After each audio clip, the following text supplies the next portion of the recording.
Once again, it's time for a video about how video games as a medium are weird and confusing. And this time, it's specifically about why games refuse to make themselves less weird and less confusing. This is a medium that is inexplicably committed to maintaining as many barriers to entry as possible. Nobody gets a free ride in terms of how they work or how to play them, and it is infuriating. Single player games will usually at least give you something, but multiplayer games are notoriously awful. They have terrible, useless tutorials and advice that do next to nothing to actually get you to a functional point within the game, especially if you're relatively new to the medium as a whole. If your friend wants to get into Overwatch or League of Legends or Deadlock or Rivals, telling them to just check out the tutorial and they'll be good to go is borderline criminal negligence. And the bigger the game, the bigger the issue is. I've talked before about the information vacuum in Overwatch, but this goes way beyond that stuff. It's not just a lack of data or information, but a refusal to teach, to educate, to contextualize, and to get people functional. But why? Why is this the way things are done? Why doesn't Mario Kart tell you that you can use a mushroom to dodge a blue shell? Why doesn't Overwatch tell you that Sombra gets invulnerability frames during her translocation? Why doesn't League tell you how to actually play any of its roles? Why doesn't Deadlock give you a real explanation for how to build your characters or what any of the stuff in the shop will actually do for you in functional terms? Why do games seem to not just refuse to tell you how to play them, but fight against doing so tooth and nail to keep you in the dark? Why do games hate to tell you how to play them? Let's talk about it. Part 1. The barrier to gaming. Most media doesn't really have a barrier to entry just to access, or at least not a unique skill-based one.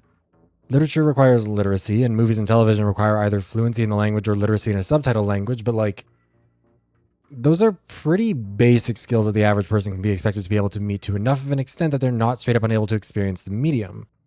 A lack of media literacy might impair your ability to fully understand a piece of media or explore it, or weak literacy levels might mean that you don't understand every word or make some mistakes, but you can get to the end of a movie in spite of all those things. If you're blind or deaf, you definitely have some much bigger hurdles, but there's still relatively consistent ones that aren't unique to the experience of engaging with any particular medium. Video games, by contrast, are really inaccessible by default. Nothing about controlling a video game is intuitive or natural. Using a mouse and keyboard requires relearning how to engage with a piece of hardware that you normally use totally differently, and using a controller requires learning a whole new piece of hardware that requires a lot more dexterity than you might think of. And if you're someone who's been playing games all your life, you might not think that much about this stuff. I've had an Xbox controller in my hands since I was a preschooler and couldn't hold one because they were those giant ass original Xbox ones, so I was playing it like it was a keyboard. And I've been playing PC games since I was 15 or so. So of course I'm pretty comfortable with it. But if you've ever tried to get someone into gaming who's never really played them before, you know it's a lot harder than it seems to get competent enough to just experience it. Learning how to play a shooter or a racing game or even just a basic party game can be really, really overwhelming with how many mechanics and skills are at play that most gamers don't even realize they've already internalized. Try to teach someone how to play a first-person shooter on a controller, and you will inevitably see them pointing straight up at the sky and spinning in circles. Try to teach them on PC, and you'll see them struggling to remember to keep their fingers on WASD and often needing to stop what they're doing to look down at the keyboard. The reason I bring all this up is that it's important to recognize that this is a medium that is already really uncharitable for newbies, and where the barrier to entry can straight up lock people out of experiencing the medium altogether. Video games require you to clear all the same barriers to entry as every other medium. Literacy, fluency, financial barriers, all that stuff. But often to a much higher extent because of how much you can just straight up not progress if you can't understand what's happening. You have to move to the next objective of your own volition or afford some pretty expensive hardware just to launch the software. On top of that though, video games require you to be able to be good at them. Which, duh, of course they do. That's part of the experience. Get good and all that shit. You might not even think this is a problem necessarily. Part of the satisfaction involved in consuming this media is passing the skill checks, so getting rid of them would diminish the experience. And on that point, I would agree. I don't think that every game needs to be dumbed down or hold your hand just so that nobody misses out on anything. It's not to say I have an issue with games having an easy mode or anything like that, but just that I don't think that a game being difficult to be good at is inherently a problem. However, where I think we do have an issue is in the question posed by the title of the video. And this is where we can properly get into answering it. Part 2. The Fog of War.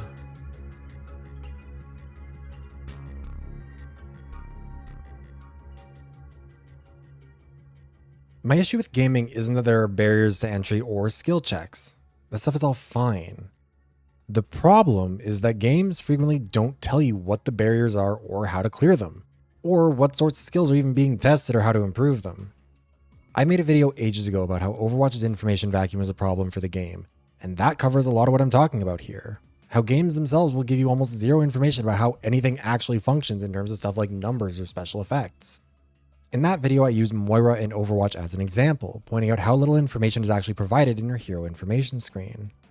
It didn't tell you the range on her primary or secondary fire. It didn't tell you what the healing or damage per second were for them. It didn't tell you the total amount of healing or damage that her orbs could do. It didn't tell you the amount of damage or healing her ultimate did. It didn't tell you what her ultimate's range was. It didn't tell you what the recharge rate for her healing resource was. It didn't tell you how far she could go when she fades. It didn't tell you how fast she could go when she fades. And the list goes on and on. Overwatch used to have these videos that would show how the abilities worked, and Marvel Rivals currently does this, or at least it has as of the last time I played it.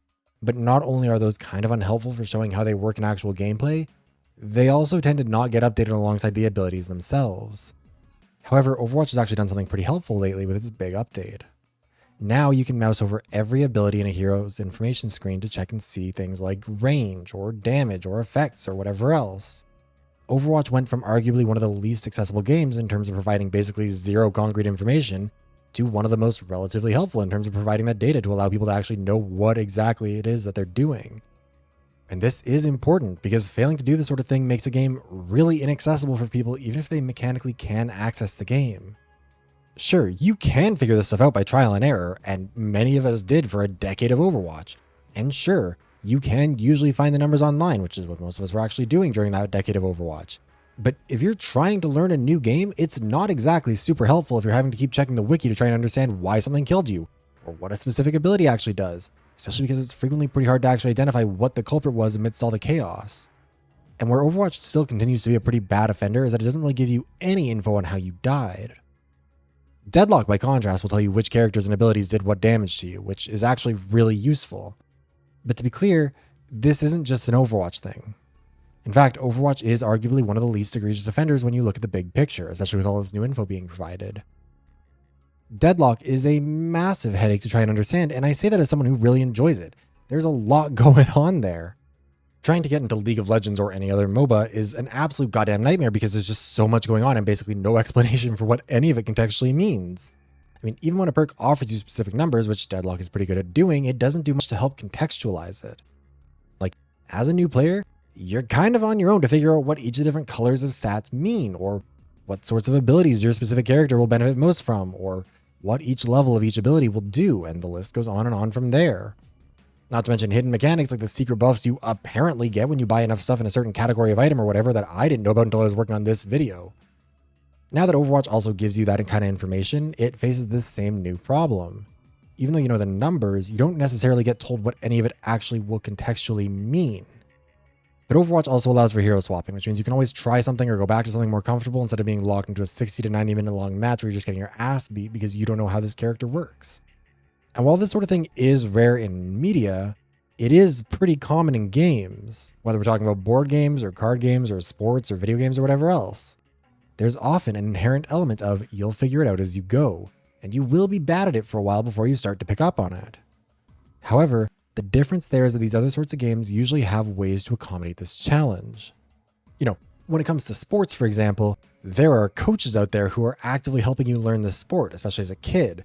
And no sport is so complicated that nobody else on your team will be able to help you out or let you know when you're fucking up.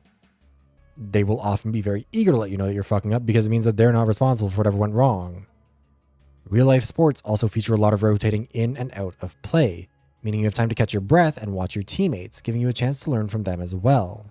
If you're trying to learn how to play hockey, a lot of the skills are hard to learn, but the rules are fairly straightforward and you can pick up on the flow of the game just from watching or playing it. And you can get an assist from your teammates where you need it. Sports also have actual practices with the same team over and over again, where someone will just work with you to train up your skills and talk about how to do better. If you're learning a board game or something like cribbage, you basically just need someone to help teach you for an hour or two and you'll mostly have it sorted. You may not be good at it, but you'll still be able to play without needing help moment to moment. And more importantly, you will know enough to know when you lost because of something you could have done better versus when you just lost because it was out of your control, and what to try and do differently next time. Video games, by contrast, don't have this sort of thing. There is no coach, there are no teammates on the sidelines or breaks aside from death spectating, and the game is just way too complicated to pick up like that. If you're trying to learn how to play a certain hero in Overwatch, nobody else on your team can play them while you're playing them, so you can't just watch them to pick up tips during the game. If you try and follow a streamer to get advice, first of all, good luck finding a streamer who's good at the game, but also, they probably are not playing at a skill level that will really be that useful for you. The game changes too much between the low levels and the high levels of any of these competitive games compared to something like hockey, which you can learn by watching pros and then apply to actual games as a kid. Again, it won't be one-to-one, but at least there's like a baseline similarity in how the game functions. Meanwhile, if you're trying to learn how to play a character in Deadlock, nobody on your team can help you unless they already understand that specific character's kit and abilities and role. And they don't tend to have the time to stop what they're doing to hold your hand through the shop. What's more, whatever you learn is super situational. Learning how to use Sombra's abilities means not only learning how they work in the abstract or even knowing what the numbers are, but also having a broad understanding of the entire rest of the cast's abilities and mechanics so you know how Sombra's abilities will actually function in gameplay. And that's not just for the other team either. You also need to know how your abilities synergize with other characters on your team, such as which characters are better or worse choices for damage boosts as Mercy, or which heroes have ultimates that you want to combo with as Zarya. That's not only something you can't get from the numbers, but also not like other types of games. Your crib playstyle might change to match your opponents, but they don't get to just introduce new mechanics if they don't like your playstyle. They can't counterplay you like that. If you can do a slap shot in hockey against one team, you can do it against every team. Might not be equally effective across all of them, but the things that make it more or less effective are things based on the same core human abilities that everyone on the ice has and just applying them a little bit differently. And this doesn't just make games inaccessible to people who've never played a game before. Okay, yes, your grandma whose gaming expertise begins and ends with Tetris for the original Game Boy probably is not going to pick up Deadlock very quickly. But neither are people who are experienced. I think a lot of complicated games fear intimidating their players by throwing too much info at them, but they tend to compensate by trying not to overwhelm their players with volume and leaving players confused about why they just got dog walked by Set, when the real solution is to be providing more context for the information. And real context about how abilities and characters actually interact, not those atrocious hints that games sometimes provide between deaths or during kill cams or whatever, where it's like, make sure not to get shot, or avoid this character, they're dangerous because they have a gun. Fucking duh. Thanks, Overwatch. I needed to know that Cassidy might shoot me. Anyways, it's also not like it's just complex competitive games either. Mario Kart, like I mentioned at the beginning, has a really famous example of this that it just basically never tells you. Namely, that you can actually dodge a blue shell if you use a mushroom at the exact right moment. It's so stupid because this is the only interaction like it in the game. There's basically no way to accidentally stumble upon it because using a mushroom into a shell feels like it would waste the mushroom because it kills your momentum immediately after hitting you even if you got a boost. The games never tell you. And yet it is a hugely impactful mechanic. One of the most frustrating things about Mario Kart for people who are pretty good at it, but also pretty casual about it, has always been the blue shell, an unavoidable homing weapon that'll lock onto first place and blow them up. More recent games have added a horn item that can break it, but it's a pretty rare one relatively speaking. You tend to get a lot of coins in first place. And by and large, virtually every other casual Mario Kart player assumes that a blue shell coming just means you're fucked. In reality, there is this mechanic that can dodge it, using one of the only items that you can actually get in first place with some degree of frequency. So why doesn't it tell you? Why doesn't Overwatch actually tell you how to play its characters? Why doesn't Deadlock actually tell you the context necessary to understand what sorts of abilities or characters work with what sorts of playstyles? Why doesn't Rivals explain basically anything about how its characters work at all? Part 3. Why?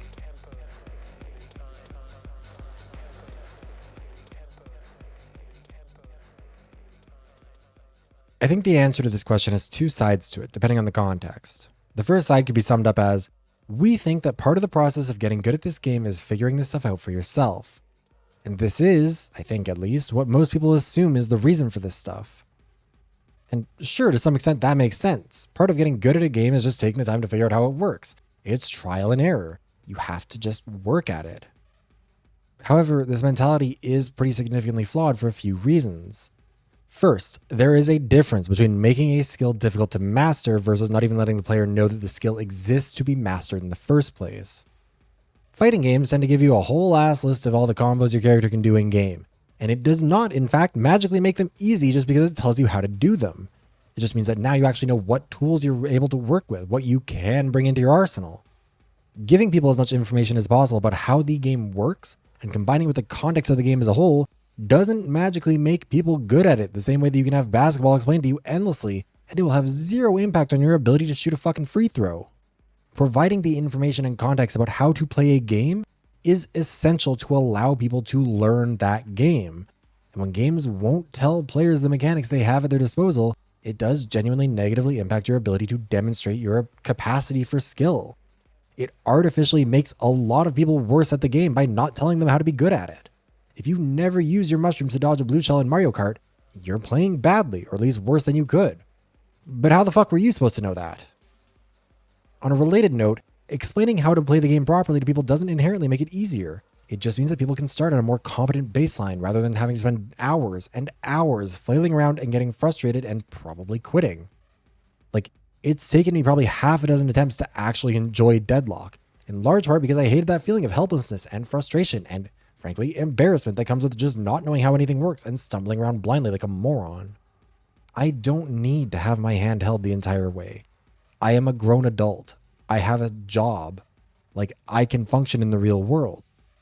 But I want to be able to get up to speed without just dragging my team down for a dozen or more matches. And that goes for any game. Nobody likes to be the person who's getting dragged in the match chat because they're trying to learn how to play a new character. Nobody likes to feel like they're the reason why their team lost. Nobody likes to feel like everyone is yelling at them for not doing their job when they're still trying to figure out what their fucking job is. And this brings me to another reason this mentality is flawed. Namely, not all of us start at the same time.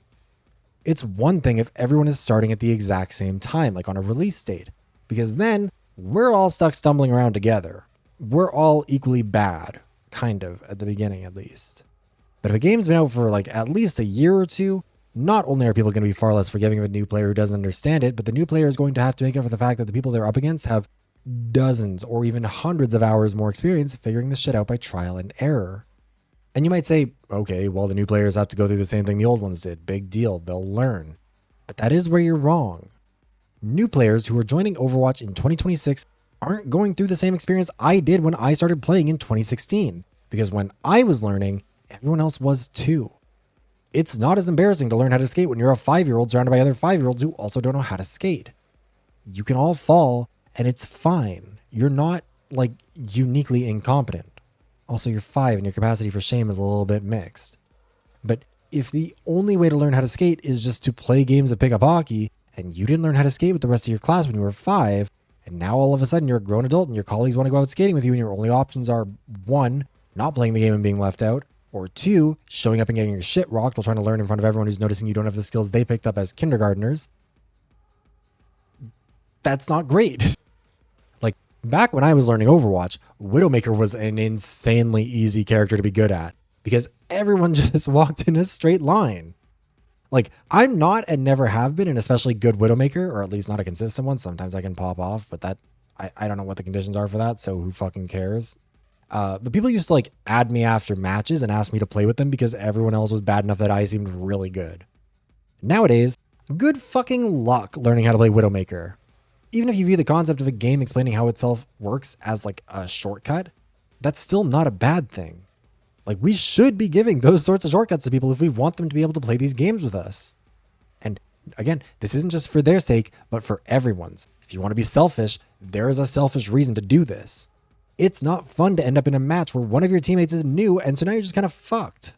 It's not like they've done something wrong or bad by wanting to learn a new game, but also, you're not a bad person if you don't want to lose because someone needs to be told that they need to keep holding left click during Soldier 76's ult.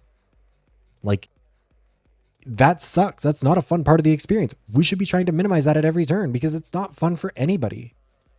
The second part of the answer, by contrast, is we aren't confident that we can tell you the right way to play this game. So instead of using the voice of authority to potentially get things wrong, we're staying silent. Developers are in a weird position when it comes to the concept of authorial intent because video games are a uniquely complicated medium when it comes to actually expressing that intent. Typically, if something happens in a piece of media, it is part of authorial intent, explicitly. Like, if one character punches another character in a book or a movie or a TV show, it's because the author intended for them to punch them. However, in a video game, sometimes you can do shit you're not supposed to be able to do. Software is an imperfect material, particularly given the huge variety of canvases it has to simultaneously be painted onto. The developers of a multiplayer game in particular are in a unique position when it comes to the death of the author, which is the idea that the author dies when the media is published, and the media belongs to the audience for anything not explicitly established within the media itself. John Green, in this sense, is a very dead author, in the sense that he doesn't think he gets to say in anything that happens to his characters if he didn't write about it. J.K. Rowling is the opposite, constantly amending details and decreeing certain things to be true or false inside of the actual canon of the media. This is in part because John Green is a much better writer than J.K. Rowling, who basically just got lucky with a good concept 20 years ago and has been milking that ever fucking since. Or 30 years ago, I guess, at this point. Game developers, by contrast, are kind of inherently in a Schrodinger's cat situation here. They are both living and dead authors at any point, especially during the live service era. This is kind of the only medium where not only is it possible for the fans to get the piece of media to do something that it was not only never intended but never anticipated to be able to do, but it's also possible for the developers to come back and alter the game to try and align it more with their intent. The zombie author has died when the media has been released, but they can still reanimate in the sense that their will can suddenly rise from the grave to stop how a player wants to experience the media, even after it's in their hands. And they can come back from the dead to make balance patches or updates or DLC or other tweaks that can bring it back under their control for at least a little bit. But it's still largely the players who dictate how the game gets played while they're in the grave. If the players uncover a bug, the developers can fix it. If the players discover that a certain combination of characters is way more powerful than the developers wanted it to be, they can rebalance them. The players are able to take over the game upon release, but the developers never truly stay dead. And this is important because developers also aren't inherently the experts on their own media. Video games, as a consequence of involving tests of skill, are a complete crapshoot on this front. Like, developers aren't inherently the best at playing their own games. Frequently, they're not very good at them a lot of the time. They're busy making them, and they have a tendency to severely underestimate their audience's abilities. Famously, the original Street Fighter II accidentally introduced combos to the series by allowing for certain moves to chain into one another. And this is something the developers knew was there, but assumed wouldn't be a big deal because it was, like, impossible to pull it off. Turns out, no, it is not, in fact. Everyone suddenly had to figure out combos real quick. And this isn't shade to developers either. It is entirely reasonable if you as a game developer are also not necessarily the number one player of your game. And honestly, arguably, if you were, people would probably be more pissed by that than you being hard stuck in silver or whatever. Not only is the death of the author in this medium a reflection of the reality that developers can't control for every possible combination of factors that might result from what they've made prior to release, but it's also a reflection of the fact that the audience has an active incentive to unravel the threads of the author's work. They aren't just trying to experience it more fully. They're not trying to do media analysis. They're looking to beat it. The zombie author is something the player has to keep fighting against. And this is kind of a feature, not a bug. And what's more, the zombie author is aware of this too. The more information and context they provide, the faster the zombie hunters at the very top of their game can kill them again. I mean, sure, the developers might not know how to play their game perfectly, but they obviously have some idea about how it would probably be optimally played, or at least a good starting point. But the problem is, if you point that out, you give those people a huge head start. By not telling everyone every little detail, you make it harder for people to optimize the fun out of a game. And I firmly believe that this is the biggest reason why they don't tell you everything. There's a fear that providing too much information will make it too easy for too many people to get too good at the game too quickly, getting so far ahead of the zombies that it's impossible for the zombies to herd them to where they need to be. And to some extent, I think there is a lot of truth to that idea. People will optimize the fun out of a game, or at least try and find the correct way to play it. They'll insist that this or that is the fundamentally right way to play a character, mode, or game because the developer said so. And that puts the developers into a position where they either, one, have introduced incentives to reduce the creativity of the gaming experience by turning everyone into a cop policing each other's playstyles, or two, have made themselves look dumb and lost trust their audience because the way the audience thinks the developers expect you to play the character or whatever else is perceived as just so wrong that they must not understand their own game. And to some extent, it really isn't even their fault. Every game, whether it's a board game or a TTRPG or a sport, inevitably undergoes rule changes to accommodate how people play because it's impossible to predict everything from the jump. Like, every sport has changed like this too. Even just the enforcement of the existing rules. This was a big thing for Wayne Gretzky, who before becoming a piece of shit was a very famous, very successful hockey player. And one of his big impacts was that he made refs enforce the rules a lot more strictly. He was an asshole about the rules. This was a thing. The rules were just enforced differently, but it changed over time. Equipment changed over time. The risks associated with playing some of these sports has changed over time. But the thing that makes it different is that in a real life sport or game, it's usually just a consequence of inevitable human freedom and creativity. Whereas in a video game, it's only something doable because it was made doable by the developers, which makes it feel more like they should be the experts. What's more, real life isn't bound by those strict numbers and stats that a game like Overwatch is. In Overwatch, if a bullet from character A is meant to do 5 damage at 10 meters of range, it has to always do that. There is a rigidity and inflexibility to video games that puts it at odds with its players more than any other medium, because unlike every other rigid medium, the audience can try to bend it until it breaks. And the thing is, these are understandable arguments and positions in my opinion. I think they're logically consistent if nothing else. I understand the mentality. But that's not the same thing as agreeing with it. Part 4. That's not good enough.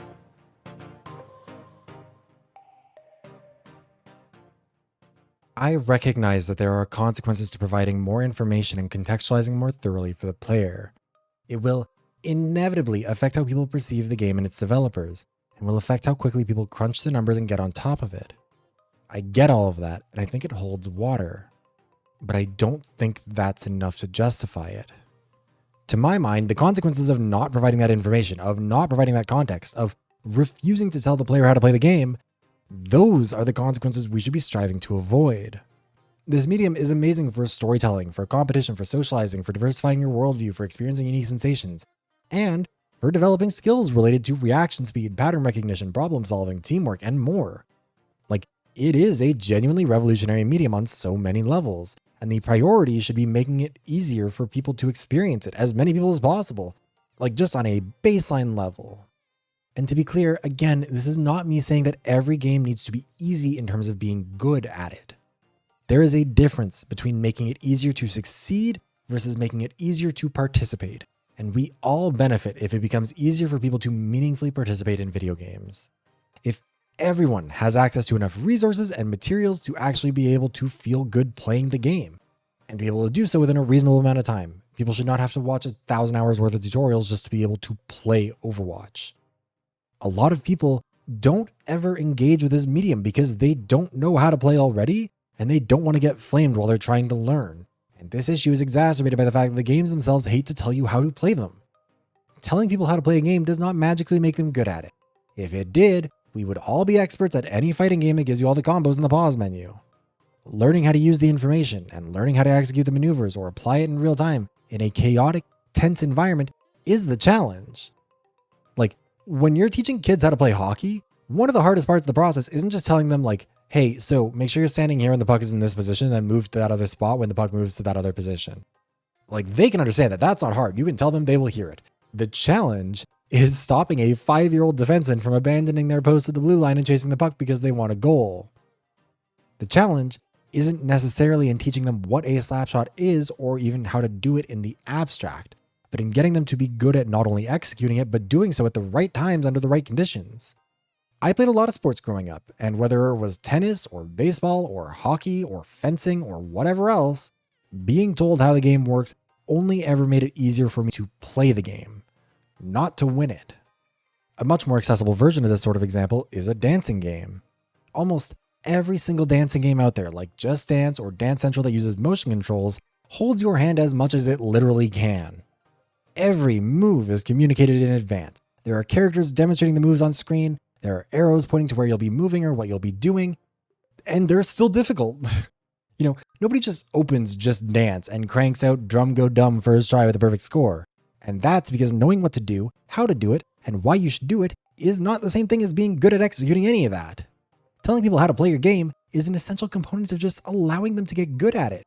Because otherwise, what the fuck are they supposed to do? Just guess? Should Just Dance just never tell you or show you the moves and just expect to intuit what they should be and then judge you based on the moves it didn't tell you to make? Imagine if board games functioned like this. You open a box of Monopoly and it's just here's some pieces and some money, fuck around and figure it out.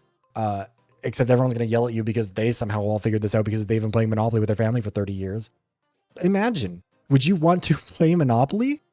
Video games as a medium introduce infinitely more difficulty when it comes to just the baseline act of getting into it than literally any other medium. It's not because other mediums are worse, it's just because this one is a skill-based artistic medium. Arguably the only one out there where not only creating the art, but also being in the audience for it requires you to possess a variety of skills that will be actively checked throughout the experience and will impede your progress if you do not possess them. To be clear, this is a good thing. It is such a fundamental part of what makes this medium incredible and unique. But it also means that more work needs to be done to just tell people how they work. There is no good reason why Mario Kart doesn't tell you can use a mushroom to dodge a blue shell. There is no good reason why Overwatch doesn't actually explain what all those numbers mean in practice. There's no good reason why Deadlock doesn't have any way to explain to you why it feels like you were just playing normally and then all of a sudden Venator just got to fucking dome you for no reason with no warning and you're just dead. Have fun spending a minute respawning.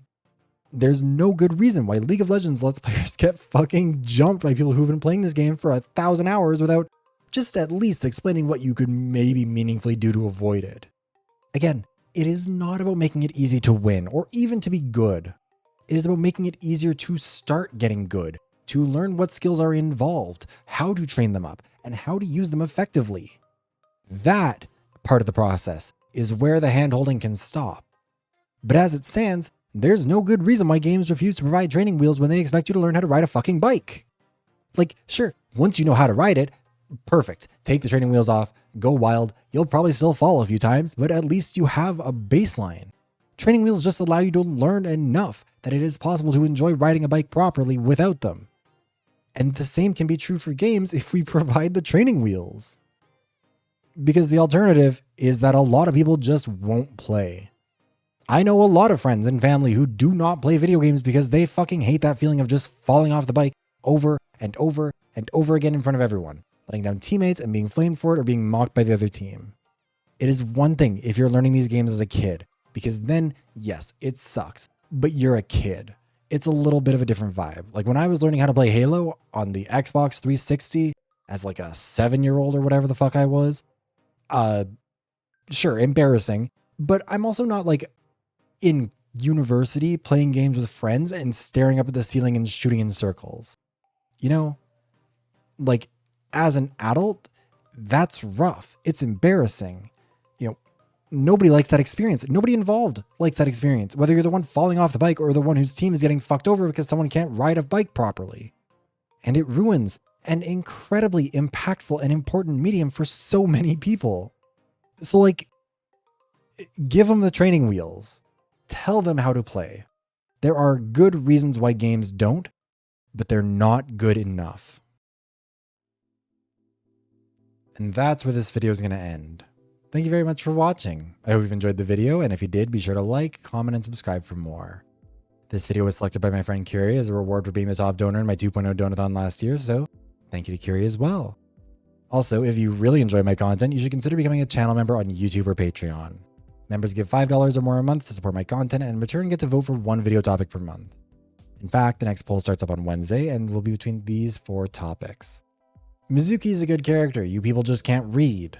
This video would be a defense of Mizuki Kawano from an audience of Overwatch players who seem determined to mischaracterize and misunderstand him at every turn, and would explore the difference between a badly written character versus a character you just don't like. Drag Race and the Death of Competition. This video would be about how competitions die competitive deaths, using RuPaul's Drag Race as the case study into how a strong competitive format can be weakened over time. The Crush House and reality TV and gaming. This video would be about how the medium of gaming tackles maybe its most incompatible crossover genre with television, reality TV, using the Crush House as a jumping off point for how to interpret one of the only interactive media genres outside of gaming for a medium built on interactivity. The Plague of the Little Guys in hero shooters. This video would be about the rise of the little guy archetype in hero shooters recently, specifically looking at Jetpack Cat in Overwatch, Rem in Deadlock, and Jeff in Marvel Rivals, and would explore what does or doesn't make a little guy work. As mentioned, if you want to vote for one of these 4 topics, the poll opens on April 1st at midnight and will run for 10 days until the end of the day on April 10th. The winning topic will be coming out at the end of April, which hopefully will mean I am finally caught up on my members' choice videos. And lastly, a big thank you to all of my channel members. At the $25 Elite membership tier, thank you to Adele, Robot Juice, Bingo Banga, and Blue Rider. At the $10 premium membership tier, thank you to Anja Tenar, Cavi Corbin, Corey Anders, and JD and Mooney. At the $5 channel membership tier, thank you to Cage the Orc, Fish Toast, Alex Stone, Destiny, Cadence, Marsh Alice, Gavoss, Crimson Cyclo, Catlover192, Corey, MV, The Only Enigma, Mariah, Meep Cube, Noisy Pitta, Harv, Marcy Gaskill, Deku_, Lala the Bambi, Teo Tamara, Alinea, Caffeine Jelly, Aiden S, Nelost, 1000 Dumplings, Lily Hero, Mitzicore, Bubble Boy, Shy, Brian, Shine, Ox, Pralaya, and Gallium Conch. Whether you're a channel member, a subscriber, or just decided to click on this video out of curiosity, thank you very much for watching, and I hope I'll see you around again soon.